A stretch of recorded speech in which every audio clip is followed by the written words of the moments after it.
Before anyone at the shelter noticed, the silence had changed. Before the attendant realized what she was looking at, a 7-year-old girl who had not spoken a single word in 9 months walked past every wagging tail, every yipping puppy, and every animal begging to be chosen. She stopped at the last cage in the row, the one with the orange tag that read, "Unadoptable," scheduled for disposal. She pressed her small palm flat against the cold wire mesh, and the dog inside, a creature so broken it had stopped lifting its head for visitors, slowly raised its eyes. 15 feet behind her, a man who had built an empire on fear and control felt something crack open in his chest, because his daughter had finally wanted something, and it was the only thing in the building that nobody else wanted. The Ridley County Animal Shelter sat at the end of Macon Industrial Drive, a gray cinder-block building sandwiched between a water treatment facility and an abandoned bottling plant. The parking lot had more cracks than pavement. Weeds pushed through the asphalt in stubborn clusters that no one bothered to pull. The sign above the door was missing 2 letters, so it read, "Riddle ye cown ye animal shell AR," and no one had fixed it in years because no one expected this to be a place of hope. It was a place of last chances and failed ones, a place where animals waited in numbered cages for families that rarely came, and when they did come, they walked past the old ones, the scarred ones, the quiet ones, heading straight for the puppies in the front who still had enough joy left to perform. The smell hit you first. Disinfectant layered over fur, layered over something metallic and sad. The kind of smell that settled into your clothes and stayed there for hours after you left. The sound came second. A wall of barking, yapping, and howling that bounced off concrete and made your chest vibrate. Most visitors flinched when they walked through those doors. Most children grabbed their parents' hands and laughed nervously at the chaos of noise and motion and desperate hope. Siv Merrick did not flinch. She walked into the shelter the same way she had walked into every room for the past 9 months. Silently, carefully, as if the air itself might shatter if she moved too fast. Her father followed 3 steps behind, his hands in the pockets of a wool coat that cost more than most people's monthly rent. His jaw was set in that way it had been set since the accident. His eyes scanned the room the way they always scanned rooms, looking for threats, for exits, for anyone who might recognize him and what he represented. But there were no threats here, just cages and concrete and the relentless noise of animals who had not yet learned to stop hoping. Siv was small for 7. She had her mother's dark hair, pulled back in a simple ponytail that the housekeeper had fixed that morning. She had her mother's gray eyes, the color of storm clouds before rain. She had her mother's way of tilting her head slightly to the left when she was thinking about something important. She wore a navy blue dress that was too formal for an animal shelter, and white shoes that were already scuffed from the gravel parking lot. In her right hand, she held a folded piece of paper that she had not shown anyone. She had been holding it since breakfast, clutching it like a secret she was waiting to reveal. The attendant at the front desk was a woman named Gemma Foss, 53 years old, with reading glasses on a beaded chain and a sweatshirt that said "Who Rescued Who" in faded letters. The sweatshirt had been washed so many times that the words were barely legible, but Gemma wore it every shift because she believed in what it said. She looked up when they entered, and her expression shifted the way expressions do when someone powerful walks into a room. Not fear exactly. Awareness. The kind of awareness that says, "I know who you are, and I am being careful now." "Can I help you?" she asked, though she was looking at the man, not the child. Cashin Merrick did not answer immediately. He looked at his daughter instead. Siv had already moved past the desk. She was walking down the main aisle between the rows of cages, past the barking dogs, past the kennels with the bright blue "Adopt Me" signs, past the puppies tumbling over each other in a shared pen near the entrance where they could attract the most attention. She was not browsing. She was searching, and there was a difference between looking and searching that Cashin had learned to recognize in his line of work. "My daughter wants to see the dogs," Cashin said. "All of them?" "Apparently." Gemma stood up and grabbed a lanyard with a set of keys. "I can walk you through. We have got some lovely labs in Section B. A golden retriever mix came in last week who is great with kids. Real gentle. Good with other animals, too." Cashin shook his head slightly. "Just let her look." Gemma hesitated. Most parents wanted recommendations. Most parents wanted to be told which dog was safe, which dog was trained, which dog would fit neatly into a life already in progress. But this man was not asking for recommendations. He was asking for space. And something about the way he asked made Gemma understand that space was not a request. It was an instruction. Siv moved down the aisle like a ghost. The dogs barked at her, pressed their noses against the wire mesh, wagged their tails with desperate hope. A beagle with soulful brown eyes howled when she passed. A pit bull mix with a wide pink tongue pressed his whole body against the cage door, trying to get closer to her. A pair of terriers yipped and spun in circles, performing the dance of "Please pick me, please take me home, please do not leave me here." She looked at each one, really looked. Not the glance of a child overwhelmed by choices, but the careful study of someone searching for something specific. Something she would recognize when she found it. She paused at each cage, her gray eyes moving slowly over the animal inside, assessing something that had nothing to do with breed or size or color. And at each cage, she shook her head. Emotion so small you would miss it if you were not watching closely. Cashin was watching closely. He had been watching his daughter closely for 9 months, ever since the night she stopped speaking. Ever since the night that had changed everything. Ever since the night that had carved a silence into the center of their home, so deep that even the walls seemed afraid to make sound. She reached the end of the row. There was a door there, a heavy metal door with a sign that read, "Restricted Area, Staff Only." The paint on the sign was chipped. The hinges were rusted. It was the kind of door that existed to keep people out, to separate the hopeful part of the shelter from the part where hope went to die. But the door was slightly ajar, and Siv, without hesitation, without looking back at her father or the attendant, pushed it open and walked through. "Sir, she cannot go back there," Gemma said, hurrying down the aisle. "That section is not for visitors. Those animals are—" She stopped mid-sentence, because through the door they could both see Siv standing perfectly still in front of a cage at the far end of a dim hallway. The lighting back here was worse. Fluorescent bulbs that flickered and hummed. The cages were smaller. The dogs were quieter. This was where they kept the ones who had run out of time. The ones who had failed too many assessments. The ones who had been returned too many times. The ones who had stopped trying to be chosen because they had learned that trying only made the disappointment worse. Cashin stepped through the door. The smell was different here. Older. More desperate. The dogs in these cages did not bark. They did not wag their tails. They watched with eyes that had learned what waiting meant and what it cost. Eyes that said, "I know what happens next." Eyes that said, "I have stopped hoping for anything different." Siv stood in front of the last cage, the one pressed against the back wall, half hidden in shadow where the fluorescent light did not quite reach. The orange tag on the wire said the same thing tags like it always said: unadoptable, medical, behavioral, scheduled for euthanasia, date pending. The dog inside was not a puppy. It was not cute. It was not wagging its tail or pressing its nose to the wire or doing any of the things that made people fall in love at first sight.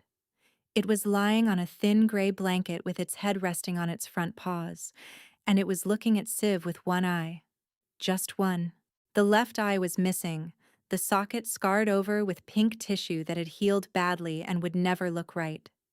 Its coat was mottled gray and white, patchy in places where fur had never grown back over old wounds. One ear was torn, the top third missing entirely. Its ribs were visible beneath the patchy fur. It was a medium-sized dog, maybe 40 pounds, though it should have weighed more. The breed was unclear, some kind of mix that no one had bothered to identify because no one had expected this dog to need a future. The tag on the cage had a name, Animal ID 741.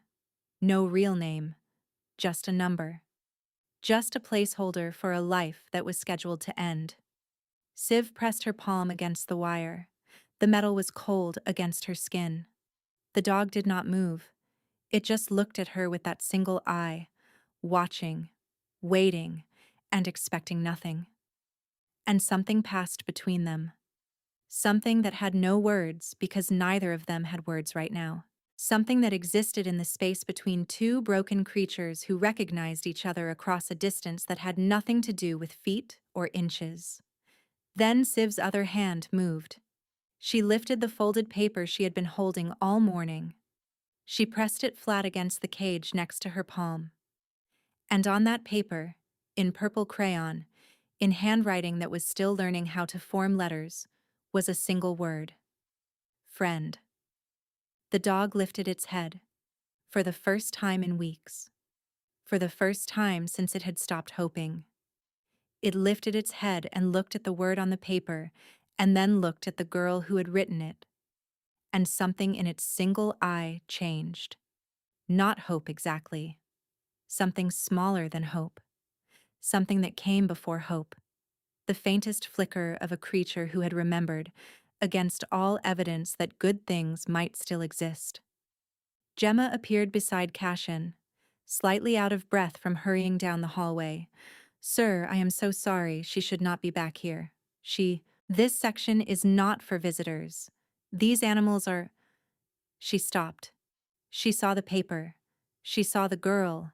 She saw the dog, who had lifted its head for the first time in weeks, and was looking at the child with something that might have been curiosity, or might have been recognition, or might have been the last flicker of a creature who had forgotten what either of those felt like. She wants that one, Cashin said. His voice was flat, controlled. But underneath the control was something else. Something that sounded almost like fear, almost like hope, almost like a man who had stopped believing in miracles watching one unfold in front of him. Sir, Gemma said carefully, that dog is scheduled for euthanasia. Friday. 2 days from now. I am aware of what the tag says. She wants that one. Gemma looked at the dog. She looked at the child. She looked at the man whose name she had heard whispered in break-room conversations, the man who owned half the buildings on the east side of the city, the man whose organization operated in spaces the newspaper never wrote about. She understood in that moment that this was not a negotiation. This was not a discussion. This was a father watching his daughter want something for the first time in 9 months, and nothing in the world was going to stop him from giving it to her. There is paperwork, she said, and a behavioral assessment, and medical disclosures. He is not an easy case. He has a history that... Start the paperwork. The dog in cage 741 had a history that would make most people turn away. His name, the name he had been given by the people who hurt him before surrendering him to the shelter 18 months ago, had been a curse word, a slur, a joke at the expense of a creature who could not understand why the humans who were supposed to care for him treated him like garbage instead. The staff at the shelter called him Ghost because he never made a sound. He did not bark. He did not whine. He did not growl. He existed in a silence so complete that new employees sometimes forgot he was there.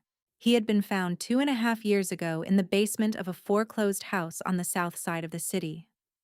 The details of what had happened in that basement were in a file that Gemma kept locked in her desk drawer, and she did not read it more than once because once was enough.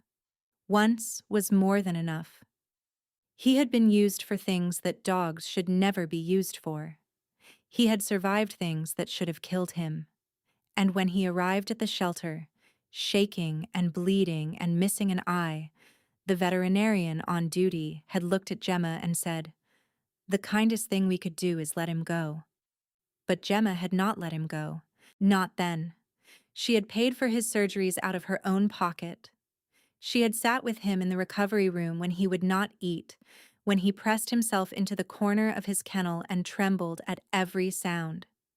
She had watched him learn, slowly, painfully, over months and months, that not every hand was going to hurt him, that not every voice meant danger, that food would come even if he did not fight for it. And she had watched him fail, again and again, every adoption assessment he was given. Too fearful, too unpredictable, too damaged. 18 months, 14 failed assessments, 3 families who had tried and returned him within a week because he would not eat, would not play, would not do any of the things that normal dogs did. The euthanasia order had been signed 2 days ago. The date was set for Friday. Today was Wednesday. And now a silent girl with gray eyes was pressing a piece of paper against his cage, and the dog was looking at her the way he had never looked at anyone. Gemma led them to a small examination room at the end of the hallway. The floor was gray tile, cracked in places, scrubbed clean but still stained with years of use. The walls were gray cinder block. There was a metal table in the center with a non-slip mat on top, and a single window near the ceiling that let in a rectangle of pale afternoon light. It was the kind of room where hard conversations happened, the kind of room where people signed papers that meant goodbye. Today, it would be a different kind of room. She had Cashin wait outside while she retrieved the dog from his cage. He stood in the hallway with his hands in his pockets and watched through the small wire-reinforced window in the door as Gemma approached cage 741 with a slip lead in her hand. The dog did not resist. He did not cower. He simply stood, slowly, as if the act of rising cost him something precious, and allowed the lead to be placed over his head. He walked beside Gemma with his head low, and his remaining eye fixed on the ground in front of him. He moved like a creature who had learned that compliance was safer than resistance, that stillness was safer than hope. He moved like something that had given up on being anything other than what the world had made him. But when they entered the examination room and the dog saw Siv standing there by the metal table, something changed. His head lifted. His torn ear rotated forward. He stopped walking and stood very still, looking at the girl with an intensity that made Gemma's chest tighten. Siv did not move toward him. She waited. She understood, in the way that only someone who had been broken understands, that you do not rush toward damaged things. You let them come to you. You give them the space to choose. You offer without demanding. You wait without expectation. And eventually, if you are patient enough, if you are quiet enough, the damaged thing might take a step in your direction. The dog took one step, then another. Then he crossed the room in a slow, deliberate walk and stopped directly in front of Siv. He sat down. He looked up at her. And then he did something he had not done in 18 months of shelter life, 18 months of assessments and returns and disappointments. He leaned his head against her leg. Gemma felt her eyes sting. She blinked rapidly and looked away because she was a professional, and professionals did not cry in examination rooms. But she had spent 18 months watching this dog refuse to trust anyone. She had spent 18 months watching him flinch from hands and flatten himself against the back of his cage when strangers approached. And now he was leaning against a 7-year-old girl like she was the only safe thing in the world. The paperwork took 45 minutes. There were liability waivers, medical disclosures, behavioral warnings that Gemma was legally required to read aloud, even though she suspected Cashin Merrick was not the kind of man who sued people over dog bites. There was a folder with veterinary records that documented surgeries and medications and notes from trainers who had tried and failed to rehabilitate the dog's trust in humans. Cashin signed everything without reading it. Every page, every line. His lawyer would have had a heart attack. But Cashin was not thinking about liability. He was thinking about the way his daughter had rested her hand on the dog's head and how she had not removed it since. He was thinking about the fact that she had touched a living creature voluntarily for the first time in 9 months. He was thinking about the possibility, however small, however fragile, that something might finally be changing. There was a final form, an adoption certificate that required a name, not the shelter's designation. A real name, the name the dog would carry into whatever life was waiting for him beyond these gray walls. Gemma held it out to Cashin, but Cashin shook his head. He looked at his daughter. "What do you want to call him?" It was a question Siv could not answer with words. But she did not need words. She reached into the pocket of her navy dress and pulled out a green crayon. She took the form from Gemma's hand. She found the blank line where the name was supposed to go. And in careful, uneven letters, she wrote a single word. Bram. Gemma looked at the name. She did not know what it meant.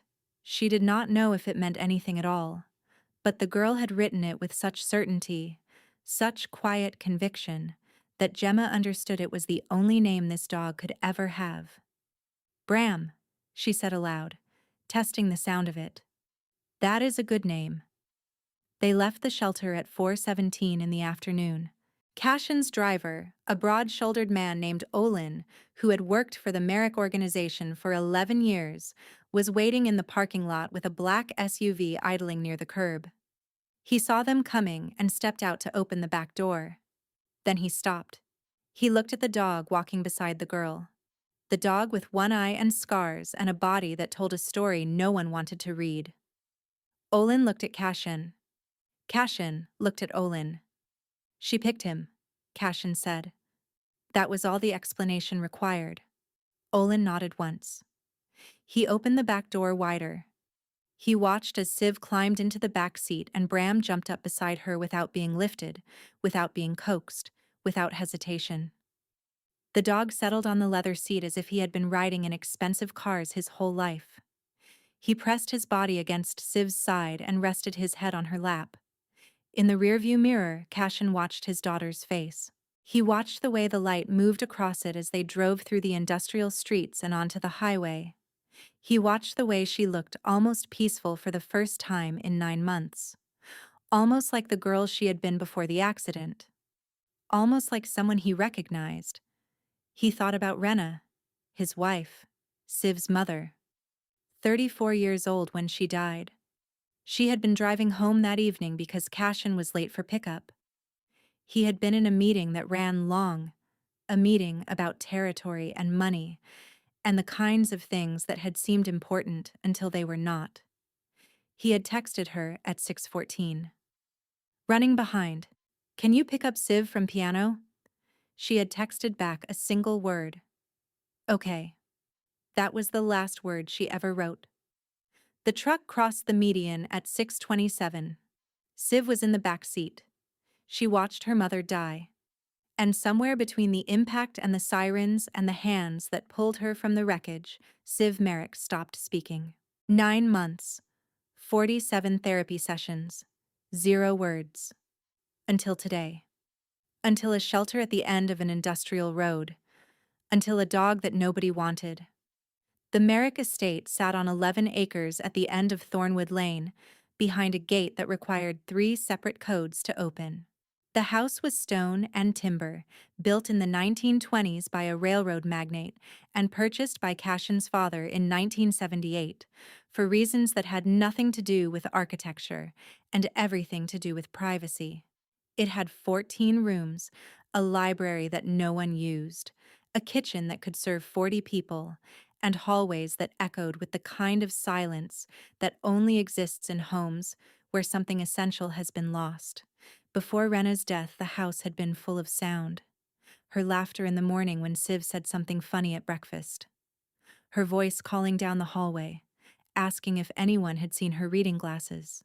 The music she played on the piano in the east sitting room, Chopin mostly, but sometimes jazz when she was feeling rebellious and wanted to see Cashin smile. She had filled every room with warmth simply by existing in it. She had made this enormous house feel like a home instead of a monument. Now the rooms were cold. The piano sat untouched, its lid closed over the keys like a mouth that had forgotten how to speak. The housekeeper, a woman named Petra who had worked for the family for 6 years, moved through the halls like a ghost herself, tidying spaces that no one used, preparing meals that no one finished, watching the father and daughter drift past each other like ships in a fog too thick to navigate. Petra was standing at the front door when the SUV pulled into the circular drive. She had been informed that Sive was visiting an animal shelter that afternoon. She had not been informed that Sive would be returning with an animal. The back door of the SUV opened. Siv stepped out, and behind her, moving with the careful hesitation of a creature encountering unfamiliar territory, came a dog that looked like it had survived a war. Petra's hand went to her chest. "Mother of God," she whispered. The dog stopped at the edge of the gravel drive. He looked at the house with its stone walls and timber beams. He looked at the manicured garden stretching toward the tree line. He looked at the dry fountain in the center of the circular drive, silent now because no one had remembered to turn it on since spring. Everything about this place was foreign to him. The space, the silence, the smell of money and emptiness. But Siv took 2 steps toward the front door and looked back at him. She did not call him. She could not. But she waited, and that was enough. Bram followed. Petra watched them pass. She looked at Cashin, who was emerging from the front of the SUV with his phone already in his hand, already checking messages, already half returned to the world of business and territory and control. "Sir," she said, "what is that?" "A dog." "I can see it is a dog." "But his name is Bram." Cashin's voice was flat, the way it always was when he was closing a conversation. "He will need food, water, a place to sleep. Handle it." He walked past her into the house. Petra stood on the front steps, watching the silent girl lead the damaged dog through the grand foyer, past the portraits and the antique furniture and the chandelier that Rena had picked out on a trip to Italy, up the curved staircase toward the bedrooms. "Handle it," she muttered to herself, as if one simply handled a creature like that. But Petra had worked for the Merrick family long enough to know that handling things was her job, regardless of how impossible those things seemed. She pulled out her phone and began searching for 24-hour pet supply delivery. Siv's bedroom was on the second floor at the end of the east hallway. It had been decorated by Rena 3 years ago in soft blues and whites, with a canopy bed draped in pale fabric and a window seat that looked out over the back gardens. The walls were covered with framed watercolors of flowers that Rena had painted herself during a summer art class she took when Siv was 4. The bookshelf was filled with stories that Rena had read aloud, every night without exception, until 9 months ago, when the bedtime stories stopped along with everything else.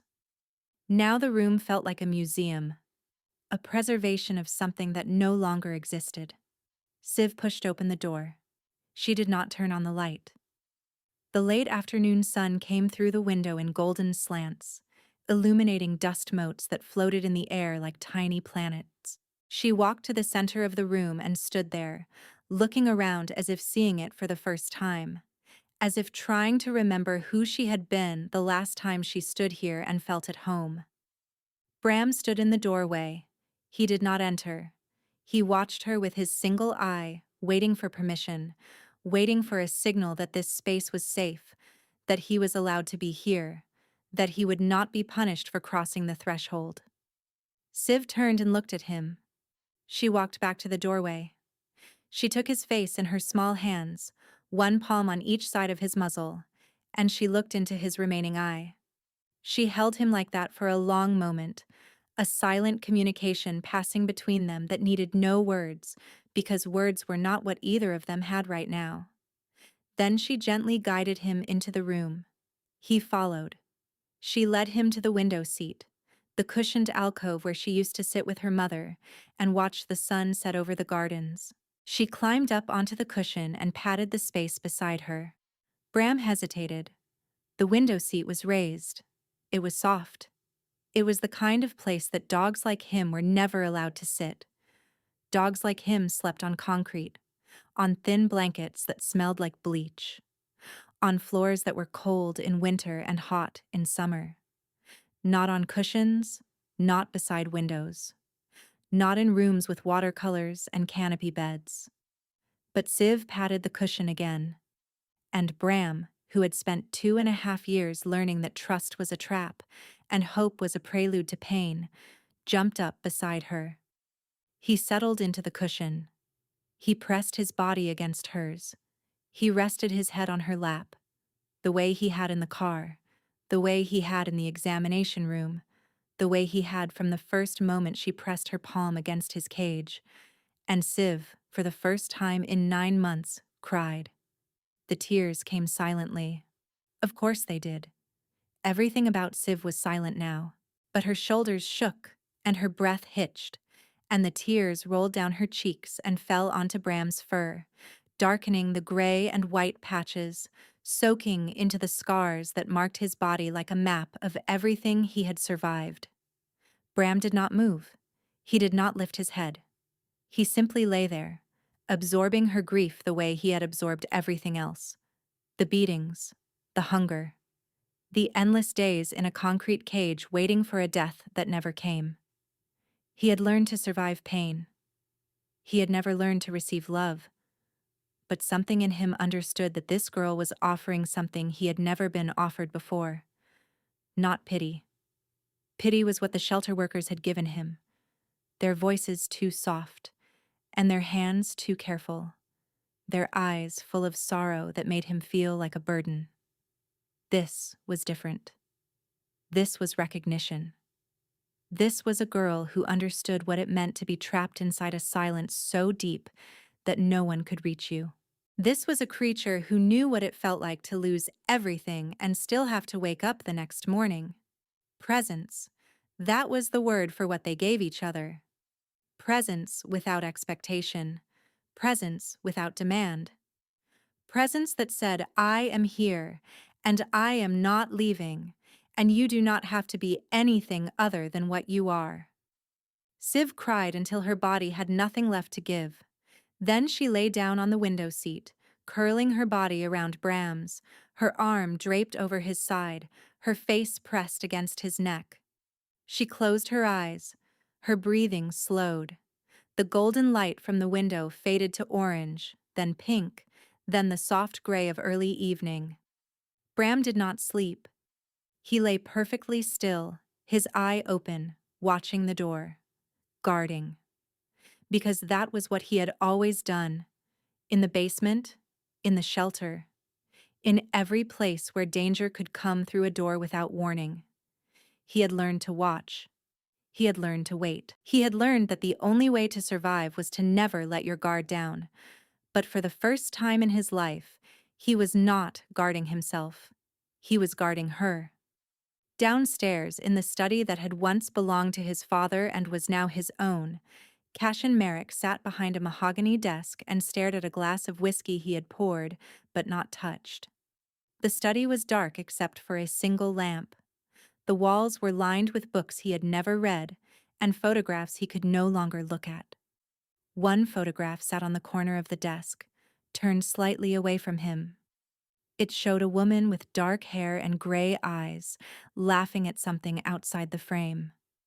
Rena, 33 years old in that picture, 3 months before the accident. He could not remember what she had been laughing at. He could not remember anything except the sound of that laugh and the fact that he would never hear it again. He had spent 30 years building an empire, power, influence, a network that stretched across 3 counties and into places the law pretended not to see. And none of it had saved her. None of it could bring her back. None of it could make his daughter speak. A soft knock at the study door pulled him from his thoughts. "Come in," he said. Petra stood in the hallway, her face illuminated by the light from the corridor.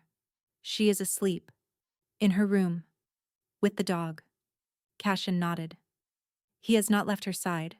Not once. Petra paused. She seemed to be weighing whether to say more. Sir, I have worked in this house for 6 years. I have never seen her like that. Like what? Calm. Petra's voice softened. She looked calm. The first week passed in small miracles. On day 2, Bram followed Siv down the curved staircase for breakfast. He walked beside her with his shoulder pressed against her leg, navigating each step with careful precision, as if he understood that falling was not an option when someone depended on you. Petra had set out a bowl of kibble in the kitchen, the expensive kind she had ordered at midnight from a pet supply company that delivered to estates. But Bram would not eat until Siv sat down at the table with her own breakfast. Only then, with her in his line of sight, did he lower his head to the bowl. On day 3, Siv took Bram outside for the first time. They walked through the back gardens, past the dry fountain, past the rose beds that Rena had planted and that Petra still maintained out of loyalty to a ghost. Siv moved slowly, letting Bram set the pace, and Bram moved even slower, stopping every few feet to smell something, to look at something, to process the overwhelming fact that the world contained more than concrete and chain link. He had never seen grass before. Not like this. Not acres of it, stretching toward a tree line that seemed impossibly far away. He had never smelled flowers that were not wilting in a shelter donation bin. He had never felt sun on his back, without a cage casting shadows across his body. He stood in the middle of the lawn and looked up at the sky. His single eye blinked against the brightness. His tail, which had not moved since the day he arrived, gave one tentative wag. Just one. Just a flicker of movement. But it was enough. Siv saw it. She knelt beside him and wrapped her arms around his neck and held him, and if anyone had been watching from the house, they would have seen a girl and a dog standing motionless in the center of a garden, holding on to each other like survivors of the same shipwreck. Cashin was watching from the house. He stood at the window of his study, his coffee growing cold in his hand, and he watched his daughter do something she had not done in 9 months. She was outside. She was moving. She was interacting with a living creature instead of sitting in her room with the curtains drawn, staring at walls that held nothing but memories. It was not speech. It was not the breakthrough the therapists kept promising was coming, but it was something. And sometimes something was enough. On day 5, Siv began drawing again. She had been an artist before the accident, in the way that all children are artists, without self-consciousness, without judgment, without the fear that what they created might not be good enough. She had filled sketchbooks with pictures of her mother, of the gardens, of imaginary creatures that lived in forests made of crayon and colored pencil. Rena had hung them on the refrigerator, on the walls of her studio, on the mirror in the master bathroom where she did her makeup every morning. After the accident, Siv had not touched a crayon. The sketchbook sat untouched on her shelf. The art supplies Rena had given her for her 7th birthday remained in their packaging, unopened, unwanted. But on day 5, Petra found Siv sitting at the kitchen table with a piece of paper and a set of colored pencils that had been gathering dust in a drawer. Bram lay at her feet, his head resting on her shoe, his eye half closed. And on the paper, in careful strokes of gray and white, Siv was drawing him. Cashin came home that evening to find the drawing taped to the refrigerator. It was not technically skilled. The proportions were slightly off. The ears were different sizes. But the eye had been rendered with such care, such attention, that looking at it made Cashin's throat tighten. She had captured something in that eye. Not just the shape or the color. Something deeper. The way it watched. The way it waited. The way it held everything it had survived without looking away. A dog from a kill shelter had gotten her to pick up a pencil. The therapists had not managed that in 9 months. On day 7, something changed. It was a small thing, so small that anyone else might have missed it. Siv was sitting in the window seat with Bram, watching the sun set over the gardens. Petra had brought her a cup of hot chocolate, the kind Rena used to make with extra marshmallows and a sprinkle of cinnamon. Siv took the cup and held it in both hands, feeling the warmth seep into her palms. And then she did something she had not done in 9 months. She looked at Petra. She made eye contact. And she nodded. It was not a word. But it was communication. It was acknowledgement. It was Siv recognizing that another person existed and was worthy of response. Petra told Cashin that evening, her voice shaking. She looked at me. She saw me. That dog was right beside her, and she looked at me. Keep doing what you are doing, Cashin said. What am I doing? I do not know. But do not stop. On day 14, the threat arrived. A phone call at 11:40 in the evening. Cashin was in his study, reviewing documents that required his attention, when his phone buzzed with a name he had not seen in 3 years. Declan Vorse. Cashin stared at the name. He did not answer. He let it go to voicemail and sat very still in the dark, feeling something cold settle into his chest. Declan Vorse had been a competitor who had crossed lines that even men like Cashin did not cross. There had been a confrontation 3 years ago. Cashin had won. Declan had lost everything: his territory, his operation, his standing in the community of men who operated in shadows. He had disappeared after that. Some said he had gone south. Some said he had gone underground.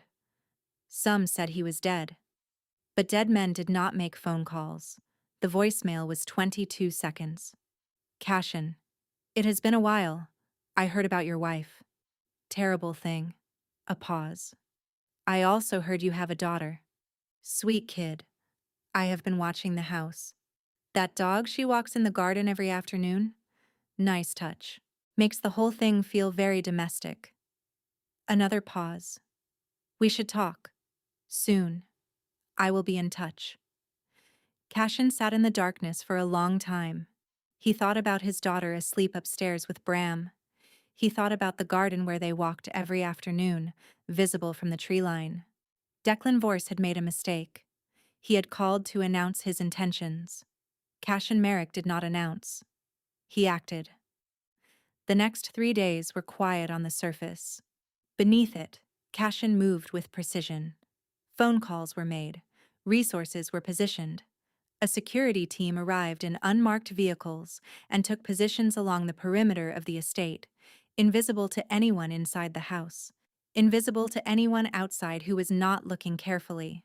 Siv noticed none of it. She continued her routine with Bram. Breakfast together, garden walks, drawing at the kitchen table, the window seat at sunset. But Bram noticed. Dogs sense things that humans miss. Changes in air pressure. Shifts in electromagnetic fields. The subtle alterations in the way people move when they are afraid. Bram had spent years surviving on his ability to read danger before it arrived. And something in the air around the estate had changed. He became more alert. His single eye tracked movement through windows with sharper attention.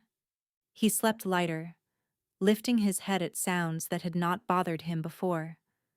When Siv walked in the garden, he stayed closer than usual, his body positioned between her and the tree line, his torn ear rotating constantly toward sounds beyond the manicured lawns. Petra mentioned it to Cashin on the morning of day 17. He is watching something.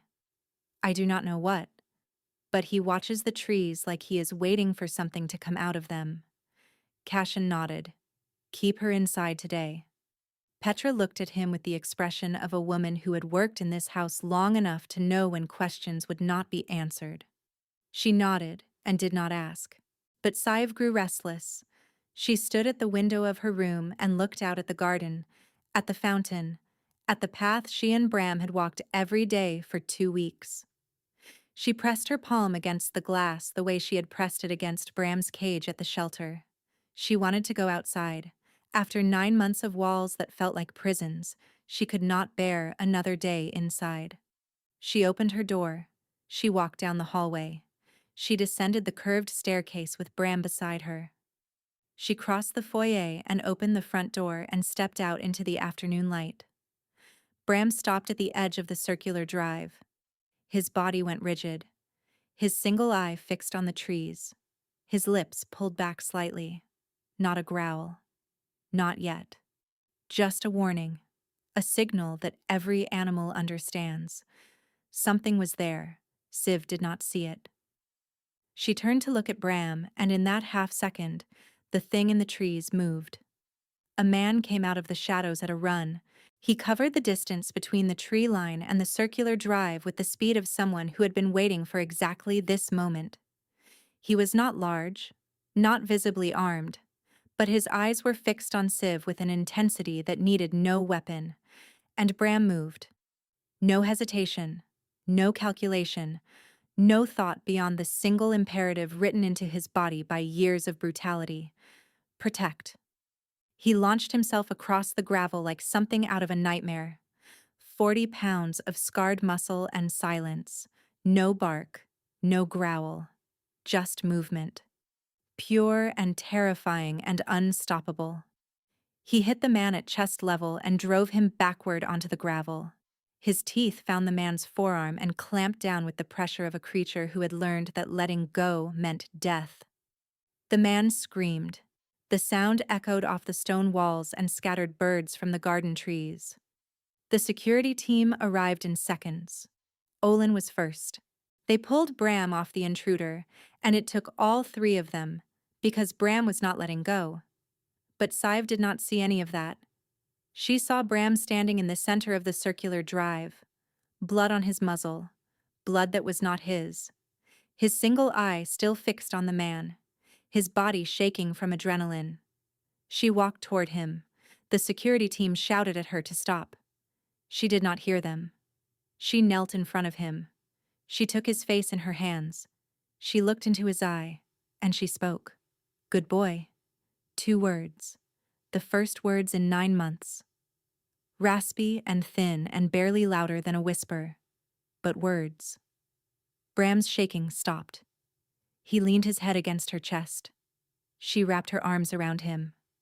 Behind them, the security team dragged the intruder toward a vehicle. Olin was on the phone. Petra was crying somewhere in the house. But in the center of the circular drive, a girl and a dog held each other. And the silence that had lasted 9 months finally broke. Cashin arrived 17 minutes later. His car tore up the gravel and stopped at an angle. He was out before the engine stopped. Siv was sitting on the front steps with Bram beside her. Petra had wrapped a blanket around her shoulders. Cashin dropped to his knees in front of his daughter. Are you hurt? She shook her head. Did he touch you? Another shake. He looked at Bram, at the blood drying on his muzzle. He saved you. Siv nodded. Her hand moved to Bram's head. He is a good boy, she said. Cashin stared at her. Her voice was rough from disuse, but it was her voice. Siv. She looked at him. Really looked. Not through him. At him. Dad, she said. Cashin's composure shattered. He pulled his daughter into his arms and held her the way he had not held her in 9 months, and she let him. Bram lay beside them, his eye closed, his body still. He had done what he existed to do. The man from the trees was named Harlan Schofield, a contractor hired without questions. Under questioning, he gave up everything: the payment, the instructions, the phone number that connected, eventually, to a motel room where Declan Vorse had been staying. Cashin handled it. The details were not recorded. They existed in the spaces between official records. Declan Vorse would not be making any more phone calls, but what mattered to Cashin was what happened in the days that followed. Siv spoke again. Not constantly, not easily. Words came slowly, 1 or 2 at a time, like water finding cracks in a dam. She asked Petra for hot chocolate. She told Olin good morning. She said Bram's name 100 times a day, whispering it into his fur, because her voice had returned, and his name was the first word she wanted to use. Dr. Kessler, the therapist, came 3 days after the incident. She spent an hour with Sive, Bram, at their feet. When she emerged, her eyes were red. She asked me about her mother, Dr. Kessler told Cashin. For the first time. She asked why the truck driver fell asleep. What did you tell her? The truth. That sometimes terrible things happen and there is no one to blame. Did she believe you? Not yet. But she asked. That is the beginning. Cashin looked toward the closed bedroom door. What changed? Why now? Trauma creates silence because silence feels safe, Dr. Kessler said. But that dog gave her something to protect. Something that needed her voice. When she had to choose between staying silent and saving him, she chose him. She paused. That is not therapy. That is love finding a way through. 2 weeks later, Siv asked to go back to the shelter. She wanted to thank the woman who helped her adopt Bram. They arrived at 2 in the afternoon. The same cracked parking lot. The same smell. The same barking. But Siv walked in with her head up and her voice ready. Gemma Foss came out from the back office and stopped dead. Hi, Siv said. Do you remember me? Gemma's hand flew to her mouth. She stood frozen for a moment, her eyes moving from the girl to the dog beside her. Oh my word, she breathed. Siv walked toward her, Bram beside her. I wanted to say thank you for letting me take him home. Gemma looked at the dog. The ribs were gone. The fur had filled in. The scars remained, but they no longer dominated. He looked like a dog who knew he was loved. You did this, Gemma said. Not me. We did it together. Siv rested her hand on Bram's head. He was waiting for me. You said that. I was waiting for him too. I just did not know it. Gemma knelt and looked into the eye of the dog who had once been Animal ID 741. Hi, Ghost, she whispered. Bram's tail wagged. A full wag. His name is Bram, Siv said. It is a good name. They drove home along Thornwood Lane. The gate opened. The gravel crunched. The house appeared through the trees. Siv looked at the dry fountain in the circular drive. Dad? Can we turn the fountain on? Cashin looked at it. Rena had loved that fountain. She used to sit beside it and read while the water splashed. Yes, he said. We can turn it on.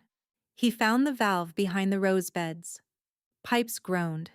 Then water began to rise, arcing upward and falling back in silver ribbons. Siv stood at the edge with Bram beside her. She thought about her mother, about questions she could not ask, about answers she might never find. But she also thought about tomorrow, the garden walks, the drawings, the words she would speak until speaking felt natural again.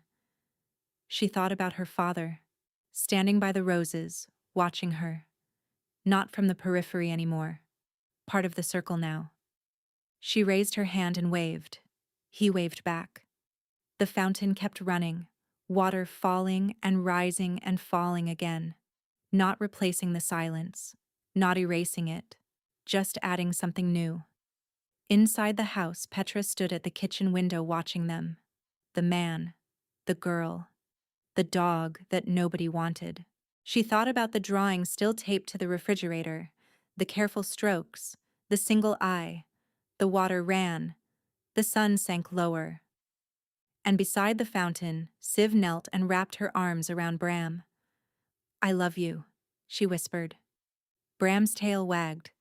And somewhere, in whatever place the ones we lose go, a woman with dark hair and gray eyes smiled. Because her daughter had found her voice. Her husband had found his way back. And a dog that nobody wanted had become the bridge between them. The fountain ran. The light faded. None of them turned away. Because turning away was for people who doubted what they had built together. And they had no doubts. Not anymore.